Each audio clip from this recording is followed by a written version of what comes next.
Hey, Hello. happy Friday. Happy Friday. Happy Friday Welcome to to the you. back catalog listening party, everybody. I'm Mother Banjo, I'm Anthony Ihrig. and we want to welcome our special guest today, Doug Otto. Hi, Doug. Hello. Thanks Hey. for having me, you guys. It's great to be here. Sure. It's great Great to to see great to have see you. your face. Yeah. See you guys too. And cheers. We made it through another week in quarantine. Cheers. Cheers. Cheers. Cheers And to all you out there. it looks like it's beer cheers today on Back Catalog Listening Party. It is beer cheers. What are you What do you drinking there? uh Me? yeah, go for it, Doug. Okay, I'm drinking a Summit Maibach. Get the All spring right. beer going there. Yep. Nice. I'm staying in the Summit family here with the Saga. Nice. IPA. Good And choice. I'm going away from the summit, but staying in St. Paul with the Urban Growler. Ooh, nice. And this is the vanilla latte blonde ale. And yeah, it's amazing. It tastes like a heavy beer, but it's light. It's really cool. So Perfect for Excellent. 4 o'clock on a Friday. it's exactly. Man, I don't know about you guys, but this week was about 3 weeks. Yeah. I feel like each week gets longer. I don't know. It's weird. It really, I know. I'm so excited. I'm so excited to be here, Doug. Thank you again for being with us. For those of you who do not know Doug Otto and all the wonderful music that he brings to the Twin Cities, Doug, can you just give a brief bio of your musical endeavors? Yeah. Doug Otto and the Getaways is what we'll be listening to here today. But I've been lucky enough to play with, a lot of different groups and formations, over the, last 15 years or so. Mother Banjo has asked me to sit in sometimes, which When I'm lucky, I get to snag Doug, but you're such a busy guy that yeah, well, and there's always a lot of choices. I love your records with everything that Dan Gorder has done with you, and so yeah, sit in with Mother Banjo sometimes. I've done a little bit with Becky Capel. We were going to have a show tonight at the Astor, but she's got a great sound. She and Paul version are always, bringing great quality music. And some other older things like the North Country Bandits with Matt Pudis and Drew Druckray, and played with a flute player, Julie Johnson, and the No Accounts. A lot of fun. I mean, Katie Belleville's called me a couple times.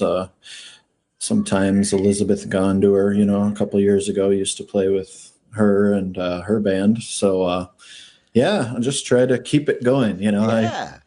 And I should point out that Julie Johnson actually is listening right now. So hi, Julie. Hi, Julie. And Nikki, Nefstad, Chris, Jane. Hi to all you guys for hanging out with us. That's so good. Right. And you also play with the Dollies The and Dollies. Can't believe I a forgot that one. and because I think the last time I tried to get you to play with my band, you were busy playing with the Dollies at Big Turn. So Yeah. but your band is super busy all the time. So you guys have in normal times, well, I guess these are normal times now, but pre-quarantine times, you had two regular weekly gigs, right? Yeah, the Dusty's afternoon kind of evening thing from 5 to 8 with our special guests. And every Monday night after the Rowe Family Singers at the 331 Club was another one we'd been doing for, a while. So That's super cool. One thing I wanted to talk to you about was this kind of Northeast Minneapolis connection. Can you talk a bit about that scene that kind of came about maybe, 10, 15 years ago that started this? Yeah, I mean, it probably goes back a lot longer than that. I mean, places like Dusty's are kind of what you call, grandfathered into their music. And so they've had some things come up over the years with like ASCAP, but they've been doing it for so long. So, I mean, probably been doing music there since the 40s. But, fast forward to about 2005. We were playing over at the Bulldog Northeast. Now it's the Stray Dog. We did Sunday nights there for a couple years. We used to play Thursdays at Mayslax, do a lot of weekend stuff over at Mace-Lax, Willie Nelson tributes and stuff with, you know, the North Country Bandits over there with Rich Casey and Matt Pudis and Drew Druckery. And yeah, then we're, you know, playing at the 331 a lot. Pretty much have been playing there since they opened. I think we went there on one of my birthdays and we saw a band, I think the Boot Draggers. Oh, the precursor to the High 48s, right? The precursor to my band was the Boot Draggers. Yeah. Northeast Connection. A lot of fun. I mean, I can't remember, you know, how old I was at that point, but I brought just this little CDR demo there for a band I was playing with called the Clementine Pickers. And yeah, ever since then, we've been playing there for about 14, 15 years. And, you know, then Dusty's with the Dead Pigeons were doing their Sunday nights, and they kind of handed it off to us. We had done a few gigs over at Dusty's on our own, like Thursday nights and stuff like that. But, yeah, it's been about 7 years of the Dusty's. And so that's been a real staple for us. We've been able to, you know, grow a community and, you know, kind of appreciation and a camaraderie with all those people. So yeah, that's one thing that I've always amazed at when I see you at those Dusty gigs is like how many people, it really feels like a family of people that really come they don't all come every week, but that when you go there, and even me as a sort of, you know, I come sporadically, but yet I feel like I run into people I know too, not just your band. And it's, in fact, a lot of these people are tuning in now, and Sherry and Kathy and a lot of folks saying, oh, last time I saw you was out at the 331 or at Dusty's. And I think that's a really special thing that you've created and amongst the musicians and the music fans, which is really cool.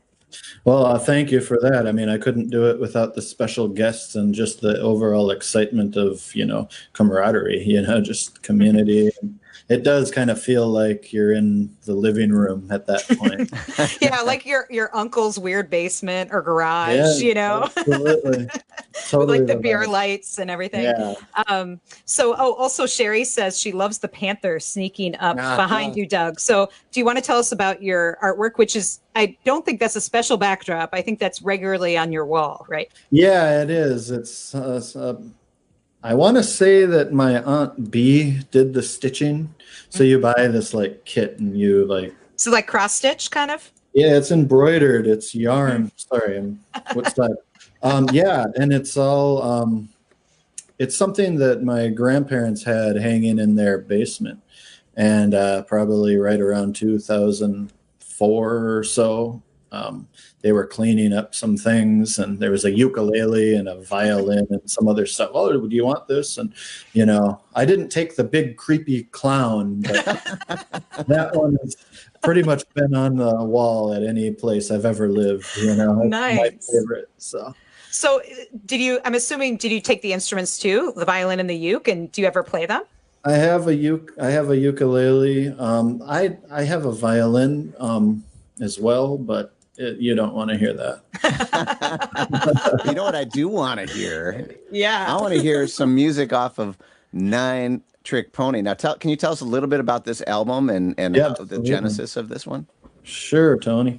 Well, I believe this is one from 2014. We decided to get together with Paul Flynn, Midwest Paul Cook, and Chris Gray, Eric Struve, Albert Perez, and myself. Went over to, it used to be an old Polish school on 22nd Avenue over in Northeast. It's just down the street from Grumpy's, maybe 2 blocks. And it was a place that a friend of mine had an art studio.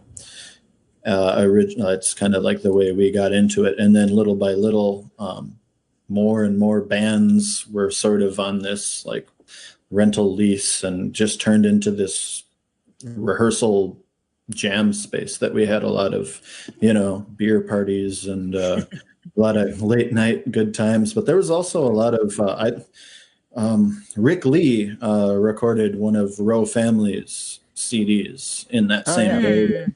And so there was a lot of luthier artists and musicians occupying that sort of, was like an artist studio space, and still is, I believe. Aaron Newman, I think, was there, and 607. And we decided we kind of wanted to do more of a electric thing. The first one that we had, I played a lot of acoustic guitar and some acoustic piano. We were at Wild Sound for that one, and kind of a real formal feel. Great, sonics and environment and company and leadership over there. But we just wanted to switch it up and see what was going to happen. We were probably listening to a lot more, like Waylon Jennings kind of a thing, like Emmylou Harris, luxury liner kind of, with that Albert Lee and James Burton kind of really like getting into that Telecaster, Fender sound. And so we wanted to have a lot of that on this record. So well, it sounds fantastic. I've been really enjoying listening to the tracks we've been previewing, and I'd love to give a song a spin. The first one that we have queued up is called "The Battle Won." Any comments on that before we listen? Well, a lot of these songs, they kind of take a long time to write, I guess, or evolve into a place where you're comfortable enough sharing them. I kind of had it in my back pocket, so to speak, for a few years. And I guess the one thing that kind of stood out for me on that particular song, because, the lyrics are, we know it ain't right, try as we might, we can't win the fight. And I was kind of like, okay, well, it's kind of a simple idea, but, is it really something that people want to hear? And one time I was playing this gig in Egan on Saris, and I got done playing this song, and this guy was just like, "Oh, that's a great song. Who wrote that?" I was like, "Oh, well, maybe I should record that." Nice. Well, I can't wait for everybody else listening in to hear this as well. This is Doug Otto and the Getaways, "The Battle Won" from 9 Trick Pony.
All right. That was Doug Otto and the Getaways with "The Battle Won" from his 2014 release, 9 Trick Pony. And Doug Otto joining us today on Back Catalog Listening Party.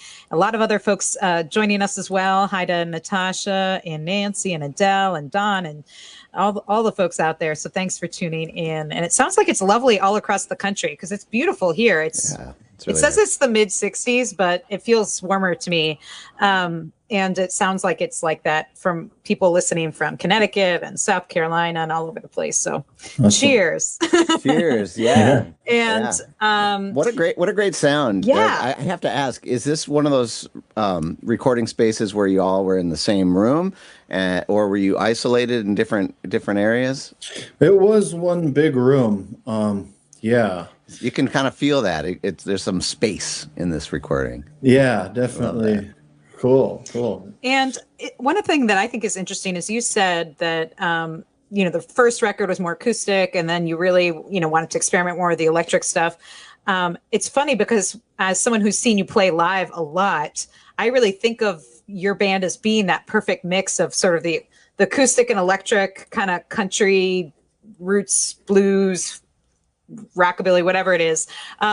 You guys do such a mix of stuff, but I feel like you straddle that so well. I actually never think of you as just either an acoustic player or an electric player. I think of you as just a guitar player. No, I appreciate that. I mean, I think it's just like a lot. I don't know. What I've always tried to do, is to just bring a sound on the guitar. Like we don't use a lot of like overdrive, you know what I mean, and distortion. And so, I mean, maybe not always represented it like, I don't know. It just, we're trying to like create just a certain vibe, like a rootsy vibe. Mm-hmm. Yeah, sort of like Sun Studio feel to it, actually, that kind of guitar playing where it's like, it's pretty pared down. There aren't lots of crazy effects and stuff like that. It's just like a straight ahead guitar sound, kind of rock and roll. Yeah. Well, I appreciate that. Those are some of my favorite records there, The one comment that I always heard from people before I met you, I knew a lot of these Northeast folks, Rich Casey, shout out to the Johnson brothers if they're out there, was always about your kind of encyclopedia knowledge of music and that you just have a catalog of hours and hours and hours of music. Where did this come from? Have you been playing music all your life and you just kind of collect these things and keep working on it? Do you have like a I don't know where, I'm always curious where that kind of drive comes from in a musician. Yeah, well, that's a great question, Anthony. I appreciate that one. It's, I mean, way back as a kid, singing in church choir and all the way through, playing drums and marching band, being in show choir, doing all these different things, and really just getting songbook after songbook and really trying to if I like a song, I want to play it, I want to sing it, I want to like ingest it and listen to it over and over and over and over again. And I would like to what I would do is I will get a record and I'll play it a little bit and I'll dictate it by hand, write it down on a notebook. Interesting. And then I'll rewind it and just try to pick it up as it goes along. And so, I mean, there was a lot of Guns N' Roses songbooks, Bon Jovi, you name it, I mean, Ryan, Bryan Adams, all that. Yeah, and that was Bryan Adams you just said. Yeah, exactly. So, that's something that's really interesting and I've always appreciated about you, Doug, like talking to you at shows and stuff is I feel like it was some sort of Billy Joel song that wasn't a hit and wasn't cool in any way. And I remember just thinking how great it was. And you're like, yeah, that's a great song, is that you have an ear for identifying what's a great song and like taking out all the extra, maybe dated production elements and really just being like narrowing in on the melody and the words and be like, oh, that's a good song. And yeah, we could do that, and I think, and making it your own. And I think that's a really unique quality that, and probably makes you a better songwriter as a result, is that you can boil it down to the basic elements of what makes a good song. So I think sometimes artists get too caught up in the trappings and kind of forget the song elements. Yeah, well, I appreciate that. When you said Billy Joel, it just reminded me of this, I think it's off of The Bridge. I think this is the song we were talking about. Okay, go ahead. A Matter of Trust. And I was listening to the Sturgill Simpson record. Like, I think it was his first record. And he has this, like, on side 2, he has this pedal steel that does this line, and Hillary and I were listening to this, and I was like, okay, hold on, I gotta like YouTube this song and like listen to this song. Do you think that this is maybe where he's getting that pedal steel line? Because it's like the same melody, over it. Interesting. But it's I don't know, just try to like, I've always liked, so like any kind of music, it doesn't really matter. My parents come from an era where it was a lot of the, late 50s, early 60s rock and roll kind of a thing. And, growing up with an older sister, she was listening to like Cyndi Lauper, that like She's So Unusual record is great, like All Through the Night, such a good song, Mm-hmm. And you kind of like just hear those chord progressions and they make you feel a certain way. And you could play it on a banjo, you could play it on a synthesizer, you could play it anywhere. And if it's really cool, it kind of creates that vibe. So, always just tried to pay attention to that, as any songwriter will do, is to take the foundation of it. I was involved at the music tech with a handful of really great people, but it was a class led by Mike Elliott, and he was a great, session guy, guitar player. And he would, we'd listen to a song on like, on a Wednesday, and we were supposed to record it on Friday. Shane Akers was in this class. Eric Struve was in this class with me as well. And, we'd hear all these different demos, and they would be anything, any style. And, what our job was is to take that song and get the meat off of it, sort of the basis, the essence of what this song could be. And, we're going to go this direction with it. We're going to make it sound like it was on the, Rocky soundtrack. Or we're going to make this one sound like a bluegrass song. This one's going to be Celtic music. If we can do that, And so I think that we all had such great respect for Mike Elliott in that class. And he was so, he was so precise and so deliberate. And plus, he had the track record of, being on all those hits, all those songs and working with all those people that, it was like, all right, this guy, knows what he's talking about. So I always kind of feel like whenever I'm in a studio, I kind of like tell myself, now, what would he want me to do with this, whether it's a harmonica part, a harmony vocal, or a bass drum, Yeah, that I'm glad you mentioned harmony, because actually that was one question I had about the last song. Was there's some great harmonies that came in part of the way through the song. Who was doing that? That was me. That was you. Nice. Yeah. Something you can't do live usually, unless you have a looping pedal. Yeah. And I do want to point out that the guys that played on this record are still your regular Getaways band. So Albert and Eric and Chris. Yeah. And it's kind of cool to hear, even though this was 2014, you guys have already sort of solidified your sound kind of a little bit by that point. There you guys are. Awesome. Yeah, the Casket Arts building, nice. 4th floor. In Northeast. Northeast, that amp, the little Bronco, I bought that one from Willie's Guitars. I think Molly Mayer owned that amp before I did. And it's always, just been a real treat to hear that amp. It's something that just has that sound, but it's not, this huge amp that just blows everything out of the water. So I use that on that record a lot. And that Butterscotch Telecaster, I use that on this record. And that guitar Albert's holding, he would have been using that one a lot. So a whole lot of Telecaster. I had a Strat that I got rid of that every time I hear this record, I always miss that guitar. I love the sound of those things, man. So, well, let's make sure the listeners get to hear more of this really awesome record. So we had the title track queued up, 9 Trick Pony, and maybe let's just dive into it, and then we can chat about it after we've all taken a listen. That sounds good. All right, here's the title track, 9 Trick Pony.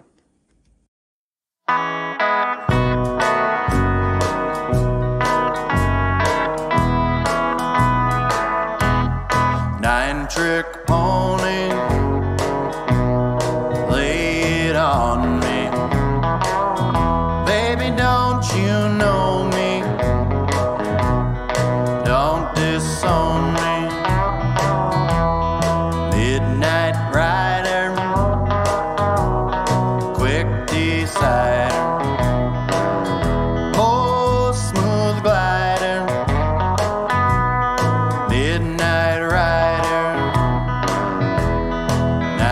Nine-trick pony, lay it on me. Baby, don't you know me? Don't disown me.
Just like sunshine after cool, cold rain. Just like the heartbeat fills the veins. Well, don't you know me? I am the same. I'm a weary traveler, and I bear the strain. Nine-trick pony, lay it on me. Baby, don't you know me? Don't disown me. Baby, don't you know me? Don't disown me. Baby, don't you know me? Don't disown me.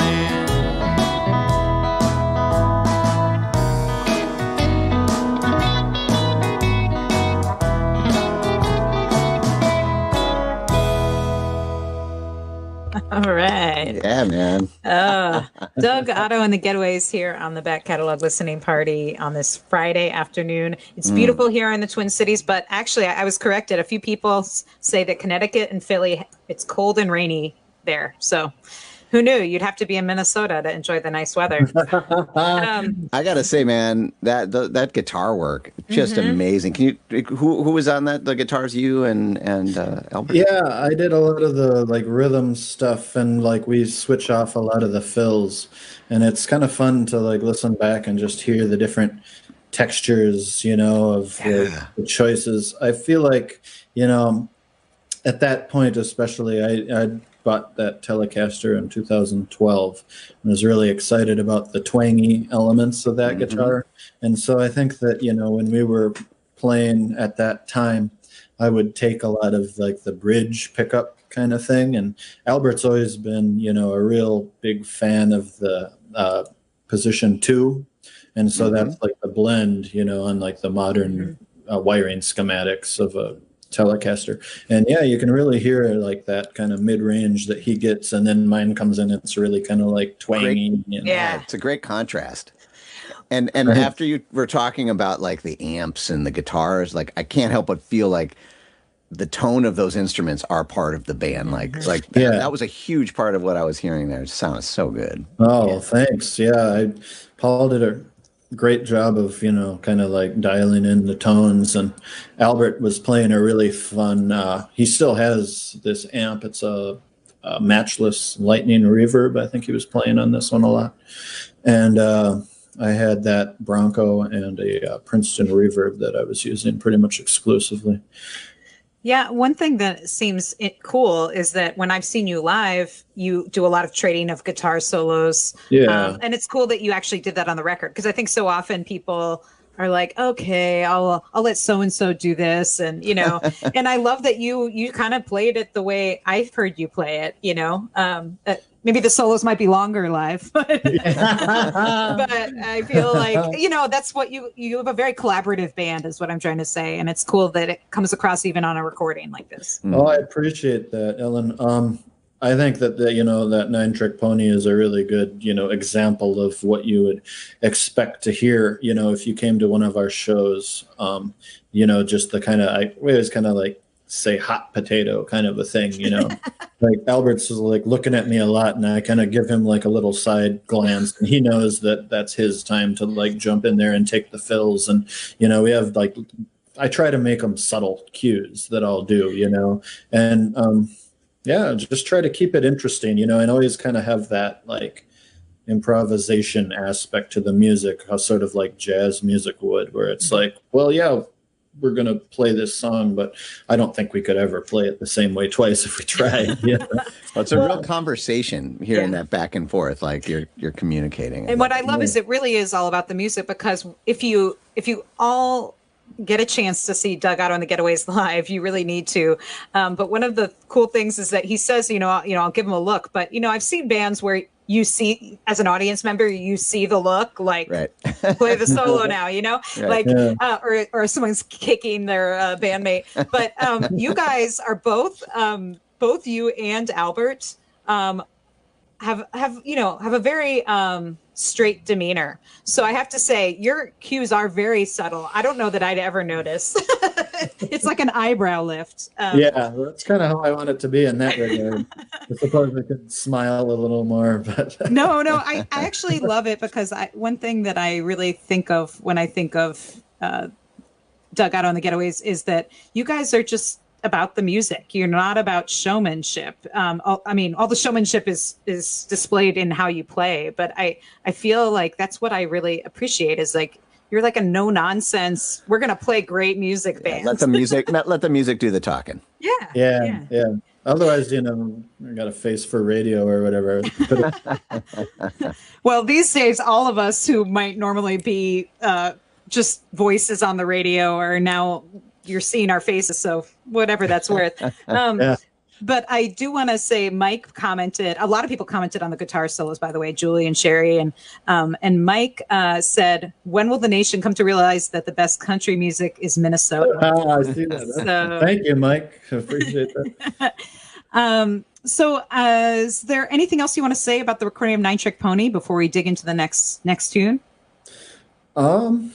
Well, we had a lot of fun making it. This has nothing to do with the music, but I remember one of the days I'd like ordered pizza. We were eating like Cheez-Its. So it seems like we were just eating all this like really, health food is. But yeah, we were just hanging out and kind of having a good time with it. And I remember at one point Paul was like, "All right, put the pizza down before you like start playing," And that was to me, that you said that too. So, yeah. But yeah, it was a really kind of like relaxed vibe. We were trying to just make it, sound the way it would if you would come to one of our gigs.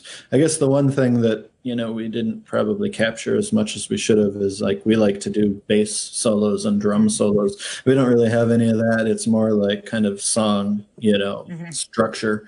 But maybe on the next one, I don't know. People always, say on that level, I guess, it'd be great to do a live record, because then you kind of get that, true nature coming forward, But yeah, we had a lot of fun doing it, and hopefully we'll be able to do it again. Where did the title of that song come from, Nine Trick Pony? I mean, did it start with that and then you went with the rest of the lyrics, or it's an evocative title? I'm curious for its origins.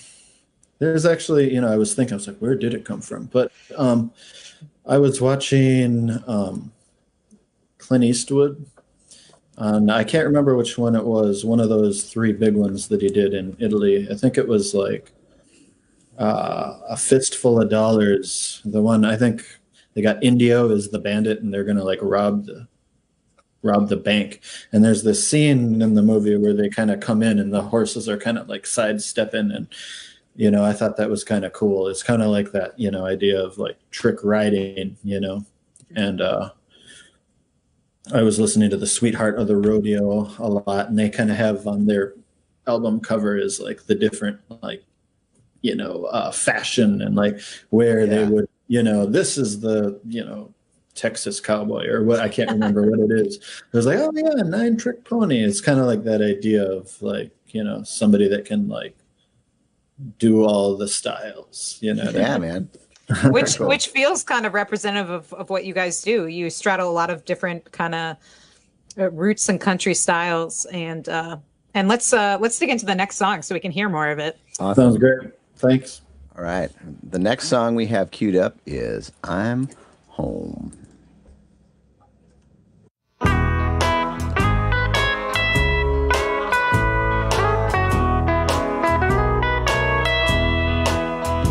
Hello, darling, I'm home. Did you miss me? Well, I was gone. Hello, darling, I'm home. Did you miss me? Well, I was gone. Did you miss me? Well, I was gone. Did you wonder what went wrong? I've been gone so very long. Oh, did you miss me? Well, I was gone. Did you miss me? Well, I was gone.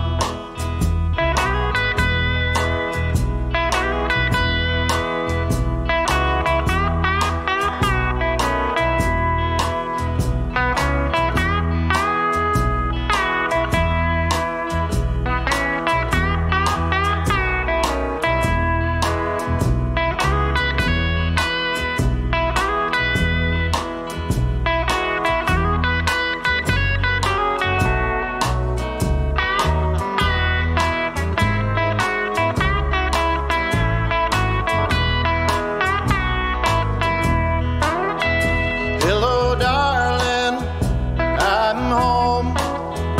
Did you miss me? Well, I was gone.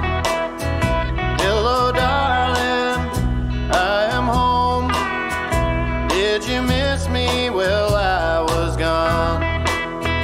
Did you miss me? Well, I was gone. Did you wonder what went wrong? I've been gone so very long. Oh, did you miss me? Well, I was gone. Oh, did you miss me? Well, I was gone. Did you miss me? Well, I was gone. All right, Doug Otto and the Getaways with I'm Home. And I have to say that line of, did you miss me while I was gone? I kind of was getting a little verklempt there, thinking of like all of the folks out there listening and who are used to seeing you guys perform live at Dusty's and 331. And I don't know, I miss all of you. And I was also imagining in that song, if you were playing that right now at like Dusty's, there would be a couple dancers who would carve out a little patch of that floor, and there's never much space in there, especially on a busy Sunday night. But there's always seems to be a couple people who manage to like do some country swing steps in there, and I could just see it right there. So That's what I was feeling, man. I was missing that a little bit. Yeah, it's been a little while now. Yeah. Well, Do and you regularly get dancers at your shows?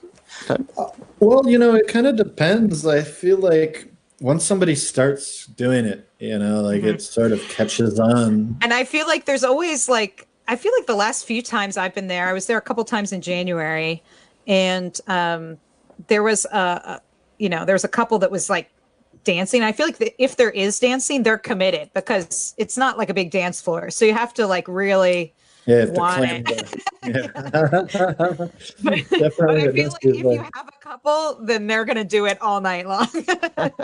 Well, and like you said, it just takes one, and it's like it kind of gives everybody else the free pass to get up there and do it. And I'm talking to all you guys after this quarantine is We're all over. going to just go Get swing out dancing. on the dance floor, man. Let's do it. Seriously, it'll all be different.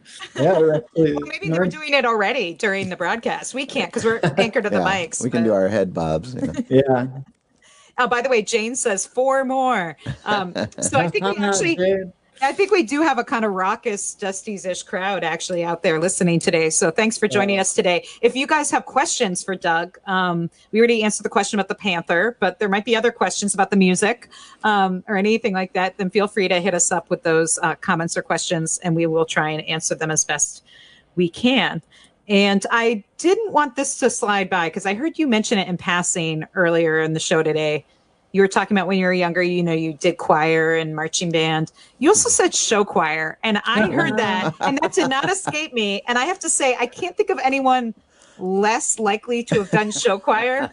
I mean, other than, of course, you have a great singing voice, but, you know, show choir is a you know, jazz handsy kind of thing. And were you into that? And do you have photos? Yeah, there's way too many photos, and I'm sure my dad has all kinds of video too. Send them to back catalog listening party. Exactly. Oh man, yeah, that could Post be. them on Facebook. We'll, you know. Yeah, well, our outfit was. I mean, we were sort of, you know. I graduated in 2000, so I was in for like 98, 99, and 2000, I guess, for 3 years. And our outfit was like a tuxedo with a sequence, sort of a vest, you know, which, like, if you compare, you know, which I would not want to wear at this point. But we'd love to see it, though, Doug. Oh, my God. Yeah. But, you know, the thing that we had, you know, going for us is the choir director was really into, like, swing music. So we did, like, Georgia on My Mind and, you know, a lot of really kind of cool things with fun harmonies and stuff. And, you know, like, some people did, like, you know, they'd get up there and their choirs would do these, like, 80s pop, you know, like, I can't remember, what's that song, like, I don't know, just a lot of like rock and roll from like the 80s and different eras. And I remember just like, we always took pride on being like a swing kind of a, you know, like a more jazz oriented. So we didn't have a lot of the costume changes. We never had like, you know, canyons and like come out with the different stuff. So, you know, that part was definitely a lot more personally palatable at that point. You know? By the way, Julie says, give us some jazz hands now, Doug. Oh, there you go. I don't think the passion was there, but you're in the practice. So, well, you know, it's interesting. I didn't put that together, but I've noticed in some of these songs, we have this kind of country form, but there's some pretty complex kind of chord changes that are happening, little bridge pieces and stuff. And now it's all coming together. There was some, you know, like I've been listening to, I have small children, so we listen to a lot of, you know, scores and soundtracks, and I can hear it. There, some of that seems to have creeped into your songwriting, and I love it. Well, thanks. It took a long time, you know, with music tech and going to Augsburg to get that 7/7 of 5 there at the end of that moment. That's what I heard. That was good. That's where the money went, I guess. That was it. For that little teeny moment. But Tony noticed, so it makes a difference. Right. So no, it did. It took me by surprise, but now it all makes sense. And I'm imagining the sequined outfit, and yeah. I feel like you could probably transform that old show choir outfit into like a more country kind of like nudie suit, repurpose it a bit. That could be your quarantine project. Yeah. When you come out of this and play your first gig, people are going to be like, is that Doug? Because you won't be wearing a flannel. You'll be wearing like really sweet threads. I have been selling, which would be necessary to fit into that vest. 6 sizes, you know, up.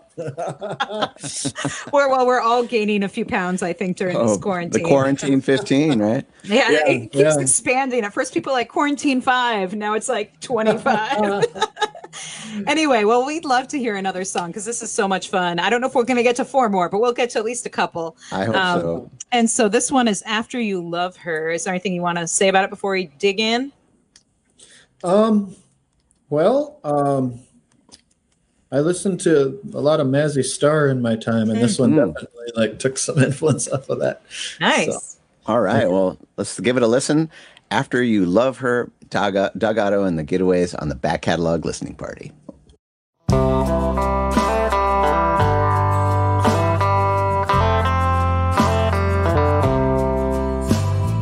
I came over to play some poker, or maybe to roll the dice. My eyes were blinking and I must have been drinking when I should have been thinking twice. It's my turn if I can learn, even from simple advice. It's my choice to raise my voice. Sometimes it comes with a price. After you love her, you soon will discover what it feels like to be down. Running, hiding, slipping, sliding, I don't wanna come around. In a little while, when I walk the miles and my feet touch the ground, when I get there, I really don't care about what comes crashing down. It's almost okay, 'cause the memory's been erased. I don't think about you anyway, 'cause the memory's gone away. Just my luck, a sitting duck, a coin on the railroad track. With broken wings, love can't fly and never will look back. It's so hard to make up for all the small things I know that I lack. The weight's down heavy like a bag on my back. After you love her, you soon will discover what it feels like to be down. Running, hiding, slipping and sliding, I don't want to come around. In a little while, when I walk the miles and my feet will touch the ground, when I get there, I really don't care about what comes crashing down.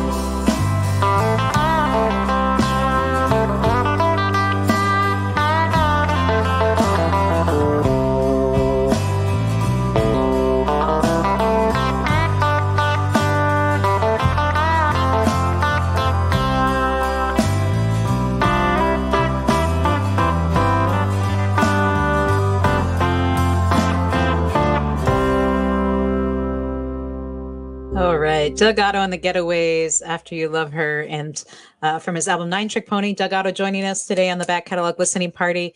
I'm so glad you mentioned Mazzy Star, because I've heard that song before, but I've never connected that. But when I heard that guitar part, I was like, oh yeah, it is a little reminiscent. I can hear the sort of a little fade into you kind of vibe. Yeah. And for those of you who aren't familiar with Mazzy Star, you should just Google that song Fade Into You later, and you'll hear at least some of the sonics of that guitar playing. Very cool. There was, Cindy says if you want to see dancers at Doug Otto, come to the Haymarket in Decorah. He had a whole floor of French people dancing one night. So, oh man, that place is so fun. It's like, have you guys ever been to the Haymarket? No, never been. No. Oh man, it's so fun. They make us feel great. I went down there the first time.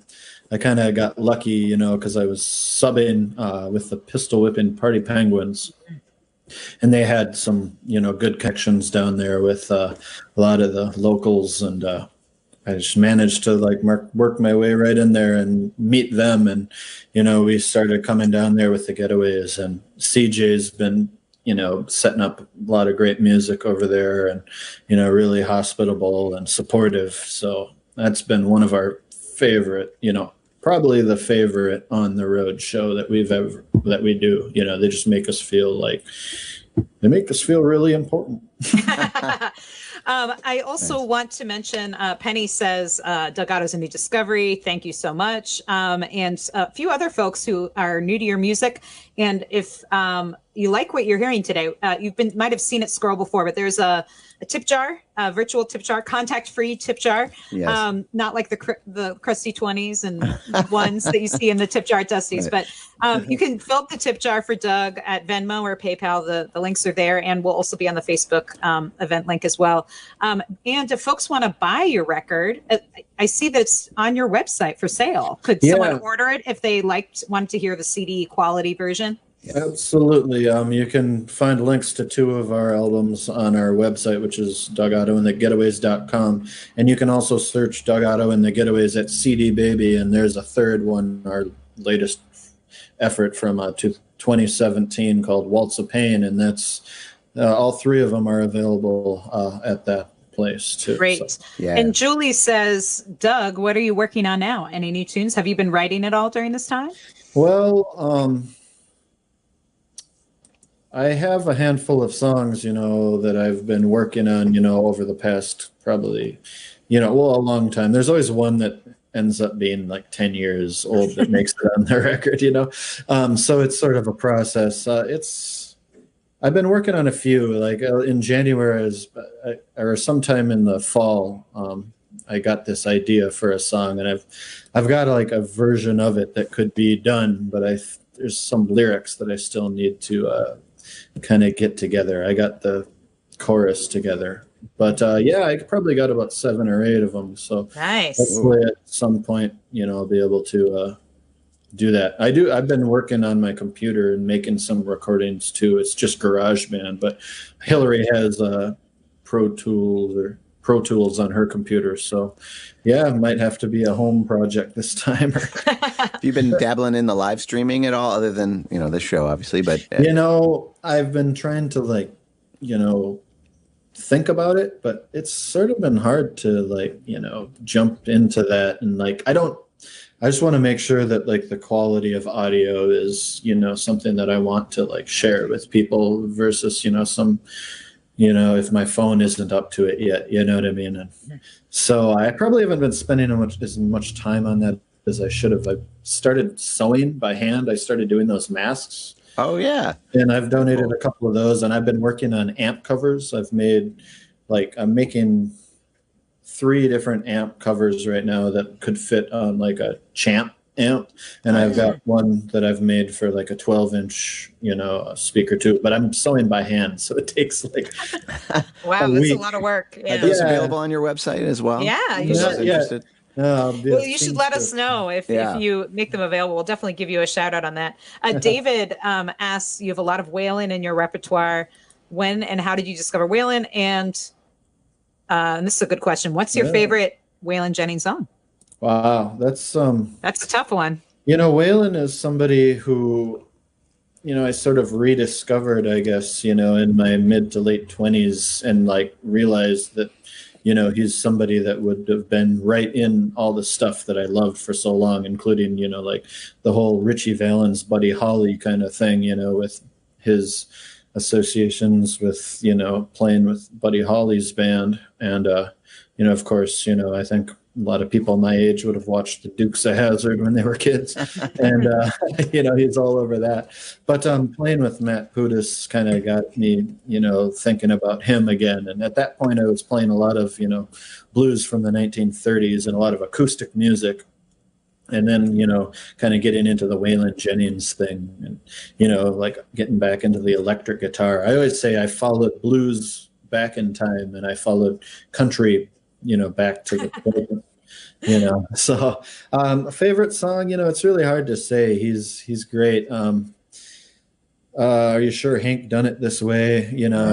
Always a favorite. But I love his record, Ramblin' Man. The Memory of You and I is a really great one. Brand New Goodbye song on Old Waylon is super fun. He does that Rodney Crowell version of If I Can Gain Control Again. Help. So it's the list really could go on and on. We'll need a whole nother episode for that to talk absolutely. about just us geeking out about Waylon Jennings. well, let's go into the last song because let's squeeze in one more because folks really want to hear more. So let's try and get one more in before we have to take off for today's back catalog listening party. This is Iodide from Nine Trick Pony.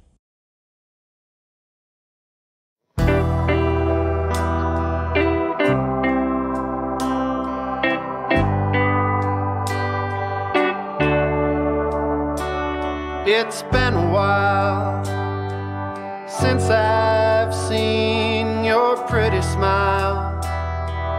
Makes it so hard just to walk the miles without your smile.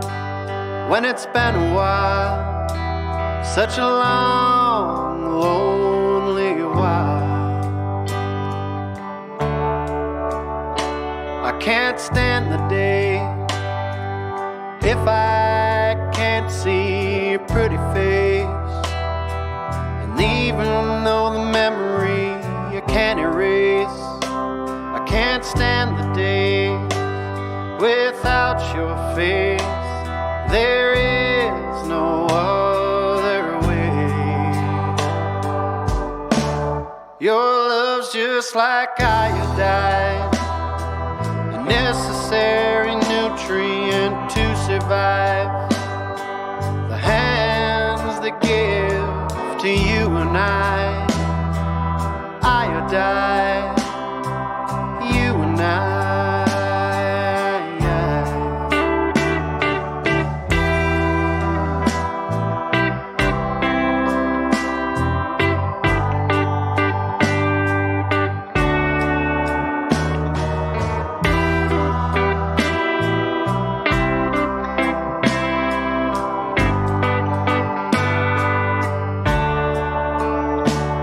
Without your love, there's no sun shining from up above. No happiness that I've been dreaming of. No shining sun from up above. Without your love.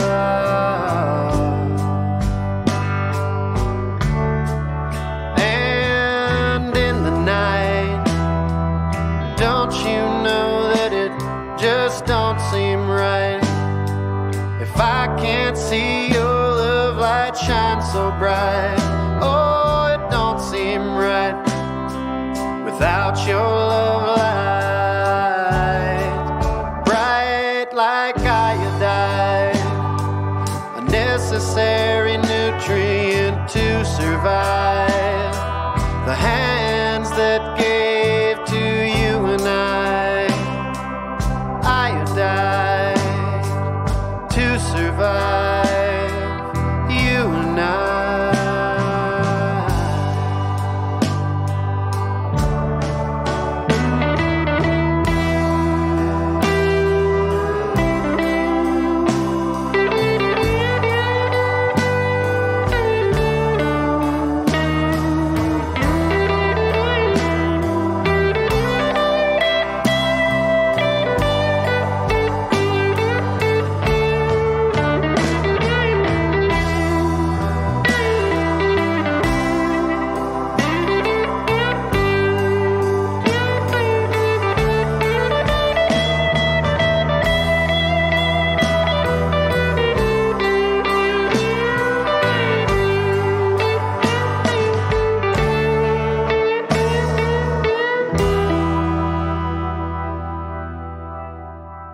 Oh man, super sweet. That was Iodide, Doug Otto and the Getaways from his 2014 album Nine Trick Pony. It's the album we've been listening to throughout today's show on Back Catalog Listening Party, and I highly recommend you get the CD, order it from his website, DougOttoandthegetaways.com. Obviously, see him if you can live, but man, that record will keep you going for this quarantine for quite a while. It's all the right vibes. Sounds great, man. Yeah. Cool. A couple things I want to say. What's up to David? And I also want to say a shout out to Chris Jetner out there. And I can't think of a better way to leave this than with Nikki. Hey, Nikki. She says, Doug Otto, a necessary nutrient to survive. Oh, Thanks, Nikki. It's so. it. I concur with that. I so. can't agree more. And so is this. Thank you, folks, for being here for this hour. It's my favorite hour of the week, just spending time. And let's thank Doug Otto one more time. Thank you, Doug, so much. Thanks for having me. It's been a lot of fun, you guys. Oh, and hi, Derek from your formerly of High 48s. Oh, hey, Derek. And thank you so much for listening, guys. And again, cheers. Have a great week, and we'll see you back next Friday at 4. All right. See you then. Bye, Take Doug. care. Thanks.